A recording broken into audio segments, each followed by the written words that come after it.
Hi అండి, welcome back to my channel. ఈ రోజు అయితే మనం టేస్టీగా రసంలోకి కానీ పప్పుచారులోకి కానీ సాంబార్లోకి కానీ సైడ్ డిష్గా సూపర్గా ఉండే లివర్ అండ్ కందనకాయ ఫ్రై ఎలా చేసుకోవాలో చూసేద్దాము. ఫస్ట్ అయితే నేను 1/2 kg లివర్ అయితే తీసుకున్నామండి. ఇది లివర్ అండ్ కందనకాయ రెండు మిక్సింగ్ 1/2 kg తీసుకొచ్చాము.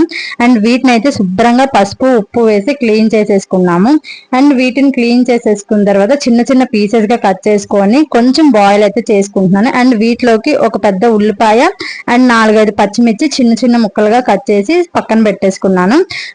నేను ఇంకా మసాలా ఏమి ఎక్స్ట్రాగా గ్రైండ్ చేయట్లేదండి, ఓన్లీ ఉల్లిపాయ పచ్చిమిర్చి. అండ్ ఇప్పుడైతే పాన్ పెట్టుకొని దానిలో కొంచెం ఆయిల్, దీనికి కొంచెం ఫ్రై కాబట్టి ఆయిల్ ఎక్కువే పడుతుంది. అండ్ జీలకర్ర కరివేపాకు అయితే వేసేసుకున్నాను ఫస్ట్. అండ్ దీని తర్వాత కొంచెం పసుపు అయితే యాడ్ చేసుకోండి. ఈ పసుపు జీలకర్ర కరివేపాకుని కొంచెం బాగా ఆయిల్లో ఫ్రై అవనివ్వండి. ఇవి బాగా ఫ్రై అయిన తర్వాత ముందుగా మనం ఏదైతే ఉల్లిపాయ పచ్చిమిర్చి కట్ చేసి పెట్టుకున్నామో ముక్కలు, ఇప్పుడు ఆ ముక్కలను అయితే ఈ ఆయిల్లో యాడ్ చేసేసుకుందాము. ఈ ఉల్లిపాయ పచ్చిమిర్చిని కూడా బాగా మనం ఫ్రై చేసుకోవాలి. గోల్డెన్ బ్రౌన్ కలర్ లోకి వచ్చే వరకు బాగా ఫ్రై చేసుకోవాలి. అప్పుడే మనకి మధ్యలో ఉల్లిపాయ అనేది తగలకుండా ఉంటుంది, లేదంటే మధ్యలో ఉల్లిపాయ కసకసలాడుతూ ఉంటుంది. అండ్ ఇప్పుడు కొంచెం అల్లం వెల్లుల్లి పేస్ట్ అయితే యాడ్ చేసుకోండి. అల్లం వెల్లుల్లి పేస్ట్ వల్ల మన కర్రీకి అయితే మంచి టేస్ట్ అయితే వస్తుంది. నాన్ వెజ్ కర్రీస్ లో కన్ఫామ్ గా అల్లం వెల్లుల్లి పేస్ట్ అయితే యాడ్ చేయండి. ఎవరైనా ఒకవేళ స్కిప్ చేసినా సరే కొంచెం అలవాటు చేసుకోండి, బాగుండిద్ది. అల్లం వెల్లుల్లి పేస్ట్ వేస్తే నాన్ వెజ్ కర్రీస్ చాలా మంచిగా టేస్ట్ అనేది ఎన్హాన్స్ అవుతుంది. ఇప్పుడైతే అల్లం వెల్లుల్లి పేస్ట్ ని బాగా ఫ్రై చేసేసుకుందాము. ఇప్పుడు మనం ముందుగా ఉడకబెట్టుకున్న లివర్ అండ్ కందనకాయ ముక్కలు అయితే ఇందులో యాడ్ చేసేసుకుందాము.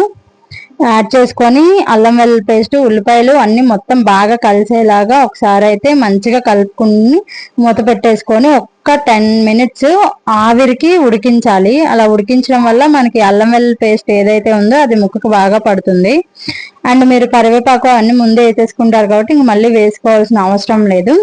అండ్ ఇప్పుడు 10 minutes ఉడికించేసుకున్న తర్వాత ఇందులో ధనియాల పొడి అండ్ చికెన్ మసాలా, కారం, ఉప్పు ఇవన్నీ వేసేసుకొని ఒకసారి మంచిగా మిక్స్ చేసేసుకోండి. మీ దగ్గర ఇంకా గరం మసాలా మీరు నాన్ వెజ్ లో ఏమేమి పౌడర్స్ యాడ్ చేసుకుంటారో అవన్నీ యాడ్ చేసేసుకొని ఒకసారి మంచిగా ముక్కలు బాగా కలుపుకొని ఆ మసాలా అంతా ముక్కలకు పట్టేలాగా మిక్స్ చేసుకుంటే మనకి డ్రైగా ఉంటుంది.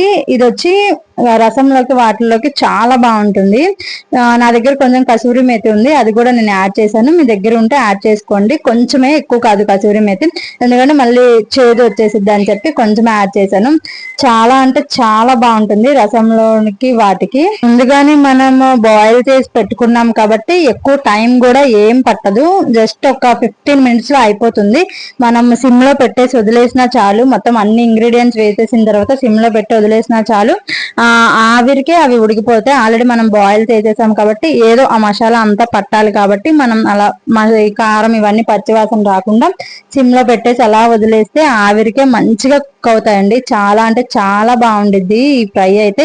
మీరు కూడా ఒకసారి అయితే ఇంట్లో ట్రై చేయండి, ఎప్పుడైనా సరే. ప్రతిసారి కర్రీలా కాకుండా ఇలా ఫ్రై కూడా ట్రై చేయండి. నెక్స్ట్ టైం నుంచి ఇలాగే చేస్తారు అసలు మీరు. ఒక 10 minutes ఫ్రై అయిన తర్వాత చూసారా ఎంత బాగా వచ్చిందో. చాలా డ్రైగా ఉంటుంది, చాలా అంటే చాలా బాగుంటుంది. ఒకసారి మీరు కూడా ఇంట్లో ట్రై చేసి ఎలా వచ్చిందో నాకైతే కింద కమెంట్ బాక్స్ లో కమెంట్ చేయండి. ఇంకొక మంచి రెసిపీతో మళ్ళీ నెక్స్ట్ వీడియోతో వస్తాను. Bye bye.